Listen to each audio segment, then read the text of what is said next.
He said the devil is prowling like a roaring lion, looking for whom he might devour.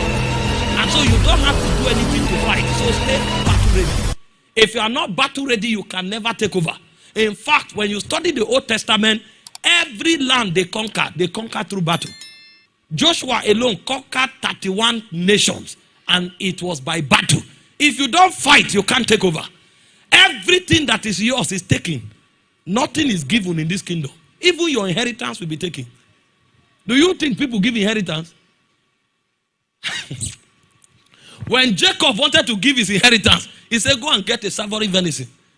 Because this thing is not given. You take it. When Elijah wanted to go to heaven, a mantle that is not needed in heaven, he want to carry it there. Elisha said, Oga, I'm not leaving you. He said, stay in this city. He said, no way, I'm not staying here. The man traveled through 4 cities.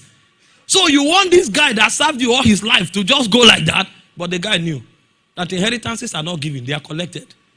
And so if you are not battle ready for destiny, many things will elude you, including your inheritance. And so in Deuteronomy 2:24, God was speaking to the Israelites. He said, rise ye up. Take up thy journey. Go beyond the river Arnon. He said, behold, I have given unto you. Can you imagine scriptures? Something has been given to you, but you can't have it until you fight for it. Behold, I have given unto you Sihon the Amorite, king of Heshbon, and his land. He now said, begin to contend with him. Because even God knows nothing is given. Everything is taken. And so a man who is seeking enlargement must become very aggressive with destiny. If you sit down, your promotion will not come. If you are sleeping, your blessing will not come. You'll catch it in the place of warfare. And so a believer who is not ready to fight will never see enlargement. Because this kingdom is against you. Christians are endangered species. Everything in this world is fighting us because we stand for the truth. Jesus speaking, he said, in this world you will have tribulation. He said, but be of good cheer, I have overcome the world. And so the way you enforce that overcome position is by fighting for it. If you are quiet, you die. If you are silent, you are subdued. Every man making impact is a fighter. You need to see what we do when we are alone. It's a man who doesn't know these principles that watches movies. When you ask him, he says, by leisure time. There's nothing like leisure time, sir. What you call leisure time is actually your warfare time. While you are busy with what you are legitimately doing, the spare time you have, you conquer new territories. You go and sit down for 6 hours, that you are watching a sister movie, and then you are taking chips and drinking juice. Even that juice will soon be collected. I want to go on a holiday. Holiday what? Did you not read Galatians 1:4? It said this is an evil age. They don't do holidays here. When you find people who have entered the arrest because they've conquered, tell you they want to take a 3 days break. You who is still trying to rise, you say 3 days, you will die. That man who is going for holidays fought for 20 years. What he has already is enough till he leaves this world. It's after conquering that he says he's going for holiday. The other time I was listening to, what's his name now? The guy who owns Amazon. I forgot it. Jeff Bezos. He says, sleep early, wake up late, rest very well.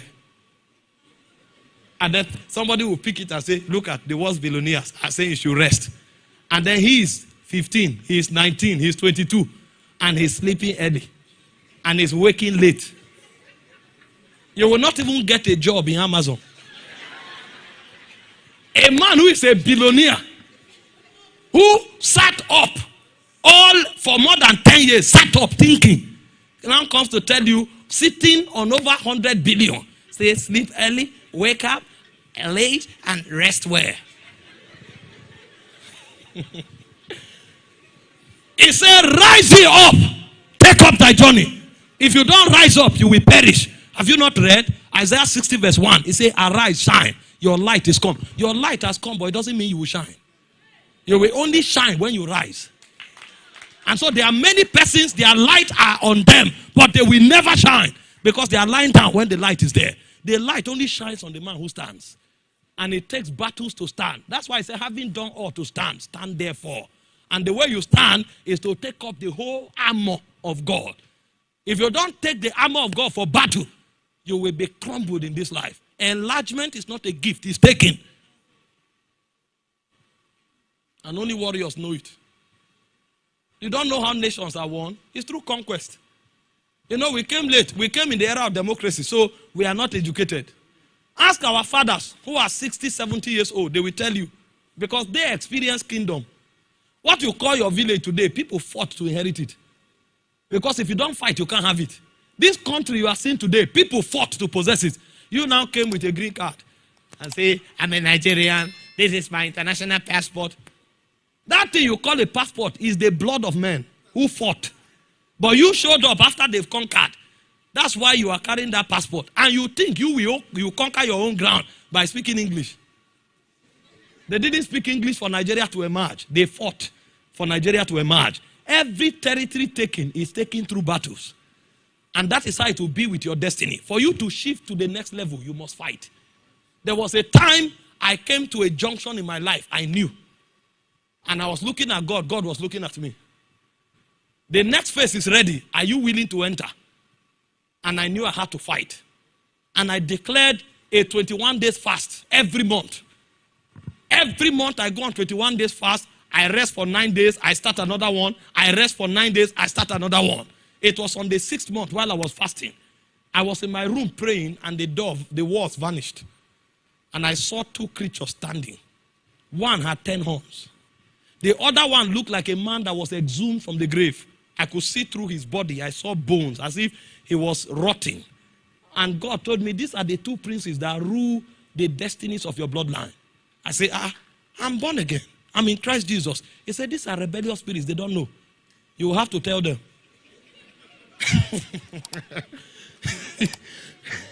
You are born again, but they don't care. The devil is a rebellious spirit. It's called the opposer of God. He said they don't know. You will show them. How do I show them? It's by fighting. While I was here talking, the room where I was became my village. And I stood in my compound with these princes. And the Holy Ghost began to tell me.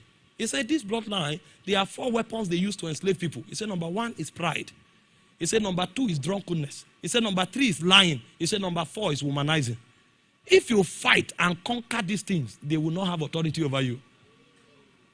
That was when I realized a preacher doesn't become popular because he has good message. A preacher becomes popular because he has fought the battles of the spirit realm.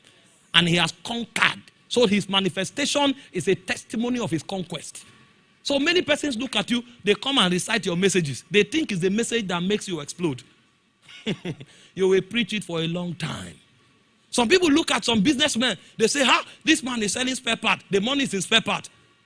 You will do a lot of businesses before you are 30. At least there's nothing wrong with it. It's still experience. You are gaining experience. But if you want to prevail, it's Sunday morning. I don't want to go. These are basic principles. You have not fought and you are hoping for expansion. The word is not motivational speaking. No. There are spirits here. The devil cometh not but for to kill, to steal, and to destroy. You carry motivational speaking into the spirit realm. What?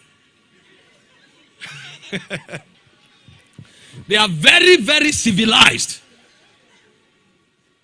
They rule the world so much, they are audacious.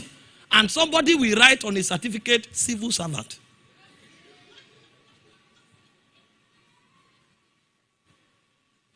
Somebody said, I didn't go to Harvard, but those who work for me went there. That means it's not university that makes men. University will refine your mind. You will fight through destiny. And if you don't fight, you will serve. That's how the world works. And so if you are looking for enlargement, you need to find your battlefield. You need to fight and you need to conquer. All this generation of sleeping and distracted people, we are joking. And that's why God doesn't want the fathers to go. If they go, we are finished. Because you don't have men who can enter their shoes. Till date, some of the great men, some of the great people, whether in church or outside of church, the way they walk. You give a boy of 25 years, 30 years, a letter to write. From the very first paragraph, you can notice more than 5 errors. If he knows how to write that letter. Somebody says he's a young apostle, he's a young prophet. 1 month, he has not fasted. You tell him to pray, he says, Shabba, Shabba, Shabba, Shabba, and sleeps. And you think God will take the risk removing the fathers from the scene. That's why they are old, tired, but they will not go. God keeps increasing burdens in their heart so that they are present. Ask yourself, gather young people, tell them, write a letter of introduction. You will be amazed. They don't even know how to go about it. And nobody is studying. Nobody is reading. Nobody is searching. Nobody is doing anything. Everybody is waiting for the day he will hammer. And that's why everybody is becoming criminals on the street, manipulating, fraudsters all over the place, because we don't know the merit of fighting through life. It takes diligence, it takes discipline, it takes focus, it takes hard work. All of those things are battles for enlargement. Don't think enlargement is just to come and hear a prophecy and jump up and catch it and go home. Yes, there is prophecy, but it doesn't begin with prophecy. Because no matter the prophecy you receive, if you have not built capacity, you will never be the candidate. God himself will be encouraging fraud to do that. And so the second principle for enlargement is the principle of warfare. And the principle of warfare is this: only what you conquer, you have the right to possess. If you don't conquer, you don't possess. What you have as your manifestation is actually the spoils of your war. If you don't fight, you don't win. If you don't conquer, you don't possess. If you are thinking of possessing without conquering, then you have deceived yourself. Old age will tell you that you wasted a lifetime. Number 3, the principle of vision. You can only have what you see. And that's to the promised land, but he can't see anything. And he was loafing around. So what the sight is not physical. Loafing around, receiving nothing. In fact, he wanted to run to Egypt, and he did. Because he was not seeing until God showed him the principle. He said, even though I have declared it, it will only happen when you see it. He said, it's as far as your eyes can see that you can have. And what the devil is doing in our world today is to blind men. That's why Paul came in 2 Corinthians 4 verse 3. He said, if our good news is hid, it is hid to them that are lost, whom the God of this world have blinded their mind. Now, what Paul was saying is, if you are blinded, it means you're already lost. You don't get lost when you die. You get lost when you are blinded. So what the devil is doing is to blind the hearts of men. And how does the devil blind people? Through carnality. He said in 1 Corinthians chapter 2 from verse 12, he said, we have not received the spirit that is of this world. We have received the spirit that is of God. So we know the things that are freely given to us by God. He now went to verse 14. He said, the natural man, the carnal man, the fleshly man, the sensual man, receiveth not the things of the Spirit of God. He said, neither can he know them, because they are not seen with the physical eye. They are spiritually discerned. And so if the devil wants to stop you, what he does is to make you carnal. Look around our world today. Even if you want to buy a razor blade, you will find a naked picture there. You think it's about advert. It's a strategy of blindness. They are acting a show. They call it Big Brother Niger. It's a big brother not supposed to come to advise you on character. This big brother comes to legalize pornography. And then you find millions of young people, some even family men, put it on show non-stop at home.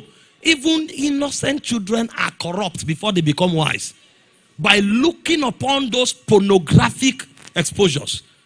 And you think you are having fun. You don't know that it's a deep technology in the spirit, that when a man becomes sensual, he becomes blinded. And that's why you are finding a generation of people who don't think.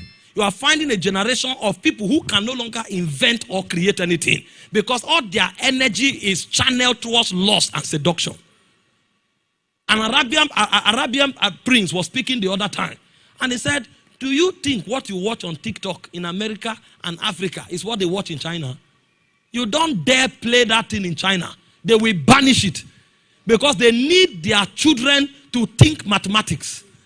They need their children to do complex calculations that computers can't do. And so if they are on TikTok, they are seeing people who are winning national awards.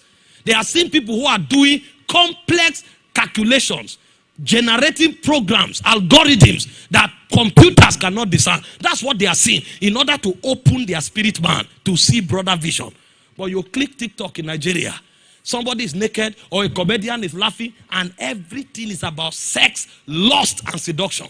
And so a generation is blinded. Nobody can think, nobody can invent, nobody can create, because we don't know that is what you see, you become. Enlargement is not just prophecy. What are you seeing? From morning till night, you're on Instagram, not studying or hearing anything that will improve you. Somebody comes, puts a high heel, and is wearing pants on that high heel. And then you are saying, I love this shoe, I love this shoe. You will keep loving shoes until you go to the grave. But it will not be your portion. This is why a generation is wasting. They can't see nothing.